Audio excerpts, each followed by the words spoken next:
ওখানে তোমার স্ত্রীর মৃত্যু ঘোষণা করা হয়েছে, আর এখানে তুমি চুপচাপ দাঁড়িয়ে রয়েছো। ধীর, একটা কথা বলবে? এখন গয়না এসে গেছে বলে কি তুমি চন্দ্রকান্তাকে ভুলে গেছো? বলো ধীর, উত্তর দাও। তুমি কি করার কথা ভেবেছিলে চন্দ্রকান্তের সাথে? হ্যাঁ, কি করেছো ওর সাথে? বলো, উত্তর দাও। উমঙ্গ, এটাও হতে পারে গয়না আসার জন্য চন্দ্রকান্তার মন ভেঙে গেছে, তাই জন্যই হয়তো ওই পাহাড়ে গেছিল। এমনিতেও ও চিন্তিত ছিল আর একা ছিল, হয়তো সেই কারণেই ও বলো না কিছু। আর এটা বলো না যে ও আত্মহত্যা করেছে। আমি চন্দ্রকান্তাকে খুব ভালো করে চিনি। ও কখনো মরার কথা ভাবে না, লড়ার কথা শুধু ভাবে। চন্দ্রকান্তা আজ পর্যন্ত নিজের কাছে হারেনি, এই জগতের কাছে কি করে হারবে? আত্মহত্যা তো দূরের কথা, ও কোনোদিন এইসব ব্যাপারে ভাবতেও পারে না। ধীর ধীর, চন্দ্রকান্তা তোমাকে খুব ভালোবাসতো। ও তোমার সাথে বাঁচতে চেয়েছিল, মরতে কোনোদিন চাইনি। আমি বিশ্বাস করি না। ধীর ধীর ধীর,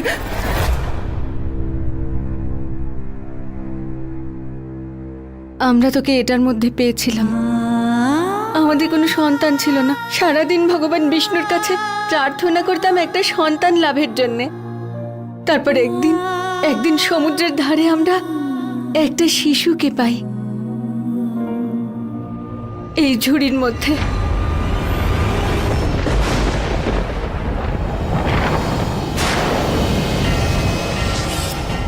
হিমা, ভগবান বিষ্ণু আমাদের প্রার্থনা শুনেছেন। হে ভগবান, তুমি এই মেয়ে আমাকে উপহার দিয়েছো। পূর্ণিমার আলোর মতো উজ্জ্বল মুখ, চাঁদের 16 কলায় পরিপূর্ণ এই মুখ। আজ থেকে এর নাম চন্দ্রকান্তা। আর সেই শিশুটা তুই ছিলি চন্দ্রকান্তা। কিন্তু মা, আমরা তোর সম্পর্কে কিচ্ছু জানি না। তুই কার মেয়ে, কোথা থেকে এসেছিস, আমরা কিচ্ছু জানি না। তোকে কে জন্ম দিয়েছে, তোর পরিচয় কি, আমরা কিচ্ছু বলতে পারবো না রে। আমি তোমাদেরই মেয়ে, তোমরাই আমার মা বাবা। এত ভালোবাসা, এত স্নেহ দিয়েছো তোমরা, কখনো মনেই হয়নি যে আমি তোমাদের মেয়ে নই।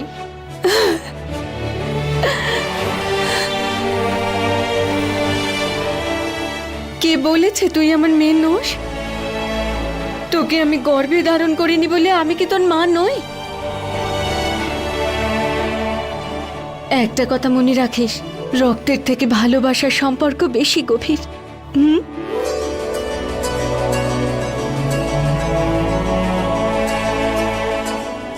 কিন্তু মা, হঠাৎ করে এই প্রশ্ন কেন?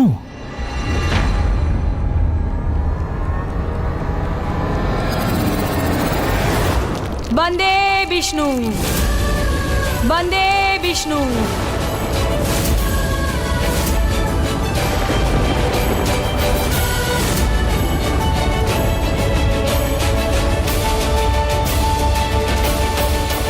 হ্যাঁ, যে রাতে তোকে আমরা পেয়েছিলাম তখনই আমরা জানতে পারি যে বিজয়গড়ের উপর কোনো রানী আক্রমণ করে, আর সেই রাতেই বিজয়গড় দখল করে নেয়।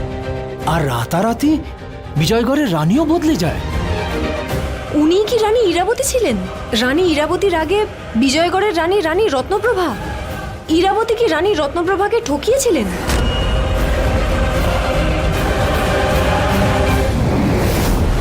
আজ থেকে 22 বছর আগে আমরা এমনই ভোজন খেয়েছিলাম, রানী রত্নপ্রভার নিজের হাতে বানানো 56 ভোগ, সেই স্বাদ, সেই গন্ধ আর সেরকমই তৃপ্তি।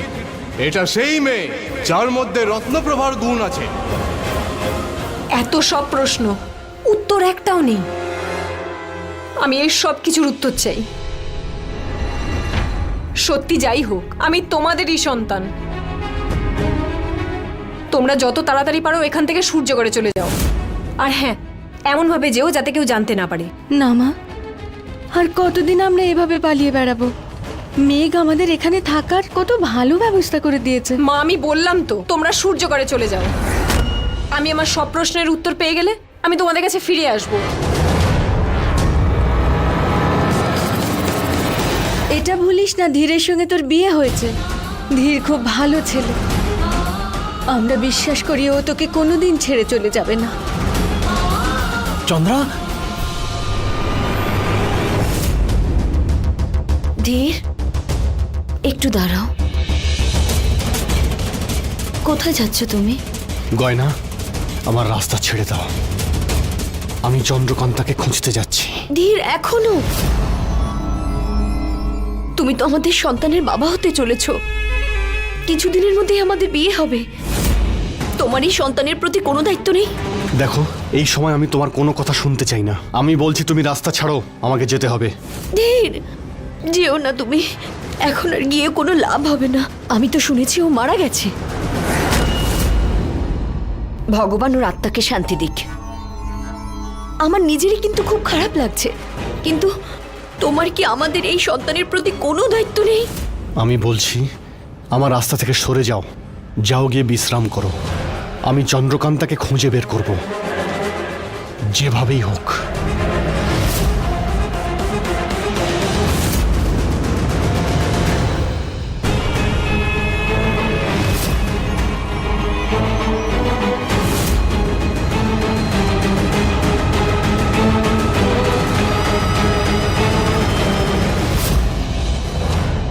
উমঙ্গ, চন্দ্রকান্তা আর ধীরের সম্পর্কের মধ্যে এখনো একটা আশা আছে। হ্যাঁ, ওদের সম্পর্ক যেন ঠিক হয়ে যায়। আর হ্যাঁ, চন্দ্রকান্তা যেন বেঁচে থাকে। চলো। ধীর, ধীর, কোনো খবর পেলে?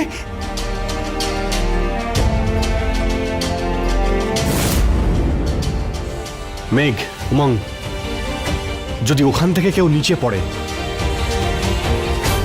তাহলে এখানে তো চিহ্ন থাকবে, যেটা দেখে মনে হবে যে এখানে কেউ পড়েছিল। হ্যাঁ, কিন্তু কিন্তু এখানে সেরকম কিচ্ছু নেই। দেখ তোরা।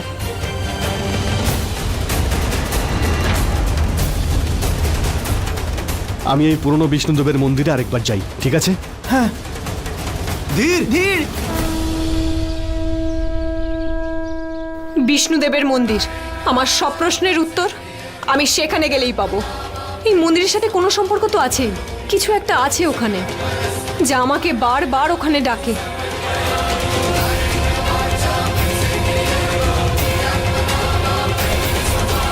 চন্দ্রকান্তা!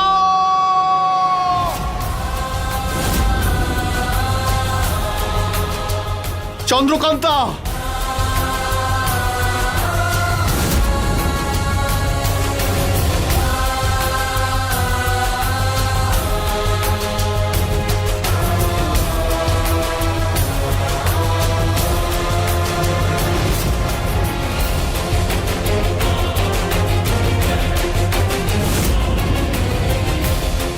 এই ওড়নার টুকরো, এই রক্ত, তার মানে ও এখানেই আছে।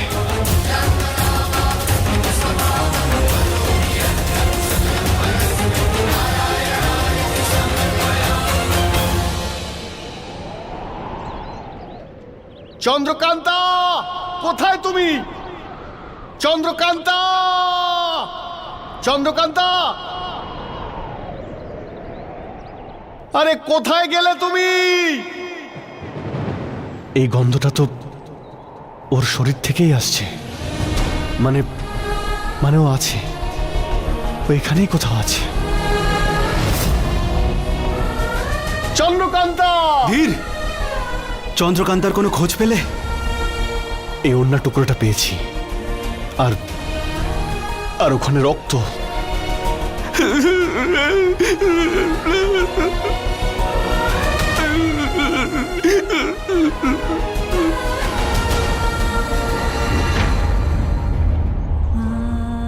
ক্ষমা করো উমং, আমি তোমার সঙ্গে দেখা করতে পারবো না, কিন্তু আমি ফিরবো, খুব তাড়াতাড়ি ফিরবো।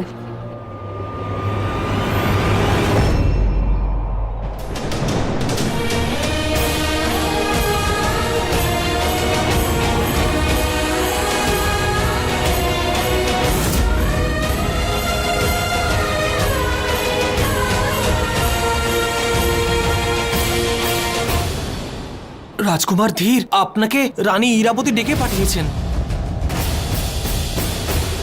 विष्णु शशिवर्णं विष्णु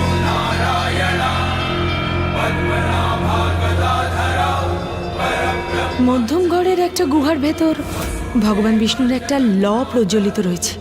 সেই লটা যদি তুই পেয়ে যাস তাহলে তুই সব সত্য জানতে পারবি।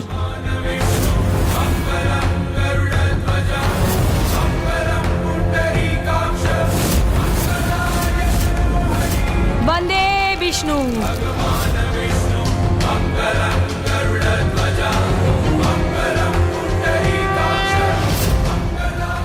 হে ভগবান, আমার মাথায় অনেক প্রশ্ন ঘুরছে কিন্তু উত্তর পাচ্ছি না। বলুন, আমি কেন বারবার ওই মহিলাকে দেখতে পাই যাকে রিমঝিম দেখিয়েছিল? বিজয়গড়কে এত আপন মনে হয় কেন? আমি কার মেয়ে? আমার মা বাবা কে? আমাকে বলুন, আমার আসল পরিচয় কি? তাহলে তুই একা আজ এই মন্দিরে চলেই এলি। শঙ্খটা তোল আর বাজা।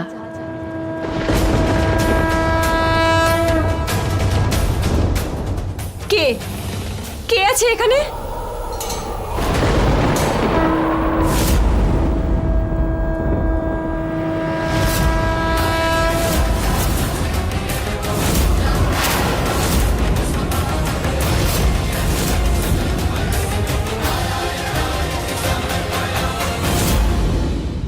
এখন আমি যে মন্ত্রটা বলবো ওই মন্ত্রটা আপনারাও বলুন। ওম শান্তি।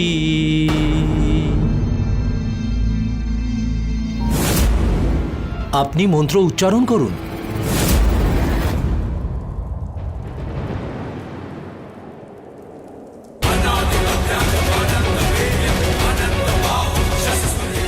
আজ তোর শঙ্খের ধ্বনিতে এতটা শক্তি থাকুক, তা শুনে যেন সবাই আশ্চর্য হয়ে যায়। তোর সব প্রশ্নের উত্তর তুই পেয়ে যাবি, শুধু শঙ্খ বাজা। এবার এই জিনিসটা আপনি অগ্নিতে অর্পণ করুন।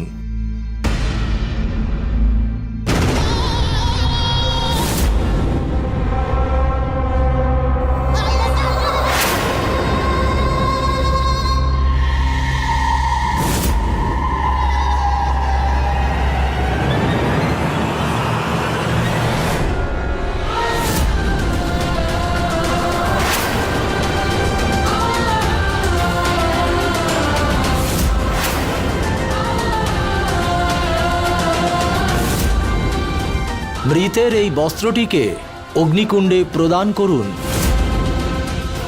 মৃত ব্যক্তির কোনো বস্তু আমরা আমাদের কাছে রাখতে পারি না।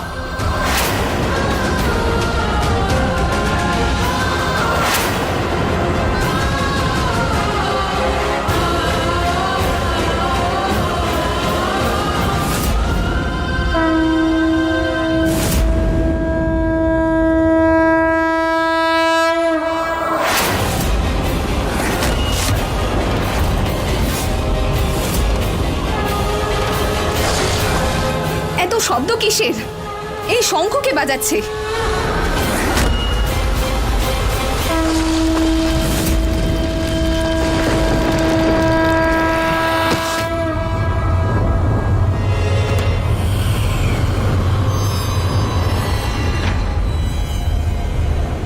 এ তো দেখছি অদ্ভুত জায়গা। এই এই আমি কোথায় এলাম?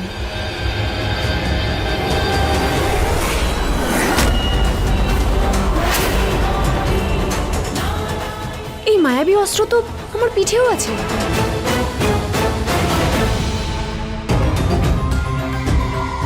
ইরাবতী, চল আমার সাথে।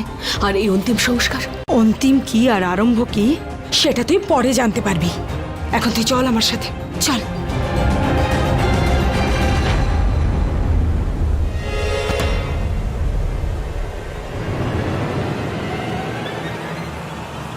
ওখানেই দাঁড়া।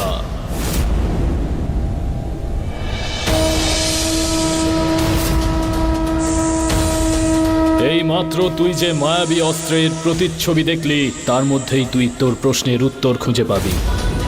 সবে তো তোর পথ চলা শুরু হয়েছে। ওই মায়াবী অস্ত্রের কাছে যেতে হলে তোকে এখনো 7টা পর্যায় অতিক্রম করতে হবে।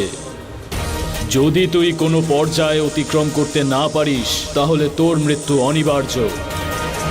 আর তুই যদি 7টা পর্যায়ে অতিক্রম করতে পারিস তাহলে তুই করবি এক নতুন গল্পের সূচনা। কিন্তু এই মায়াবী অস্ত্র আমাকে লাভ করতে হবে কেন? আমার জন্ম, আমার পরিচয়ের সাথে এই মায়াবী অস্ত্রের কি সম্পর্ক আছে?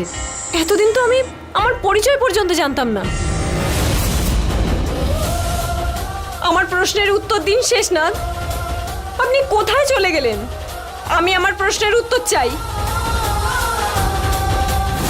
ভদ্রমা, ভদ্রমা আমায় হঠাৎ করে ওখান থেকে কেন নিয়ে এলেন?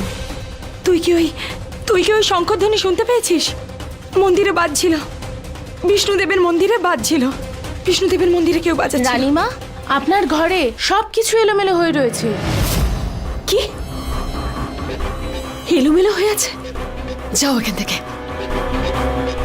এরা ওই মায়াবী অস্ত্রের খাপ তোর কাছে ছিল?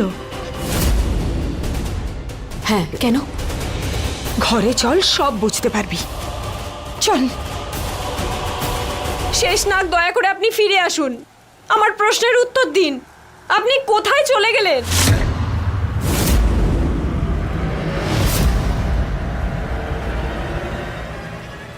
মায়াকুমারী? সূর্যগড়ের মায়াকুমারী?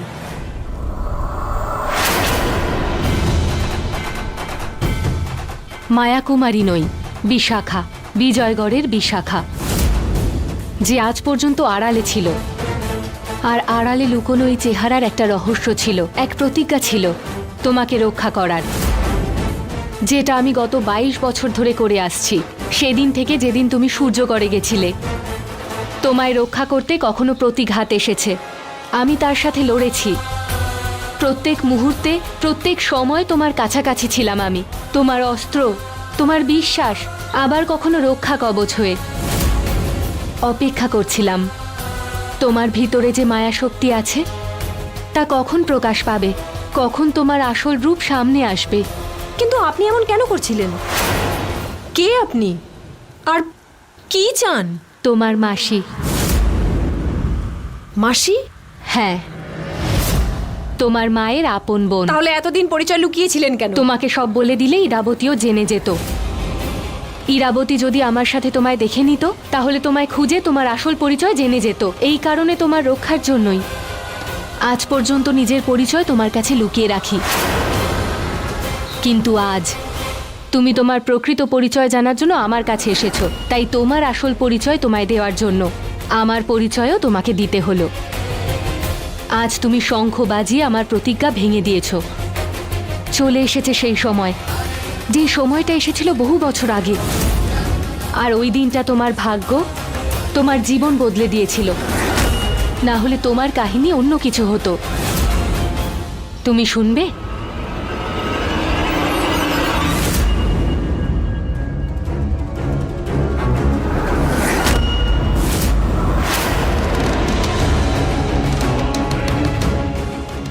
মায়াবী অস্ত্রের সেই খাপ কোথায় চলে গেল? কোথায় গেল?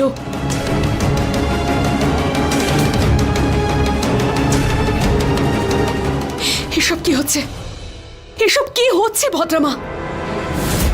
ওদিকে মন্দিরে কেউ শঙ্খ বাজালো, এদিকে মায়াবী অস্ত্রের খাপটাও নেই। এটা কি ওই শঙ্খ বাজানোর জন্য নয় তো? তুই আমার সাথে মন্দিরে চল, তোর সমস্ত প্রশ্নের উত্তর ওখানেই পাবি।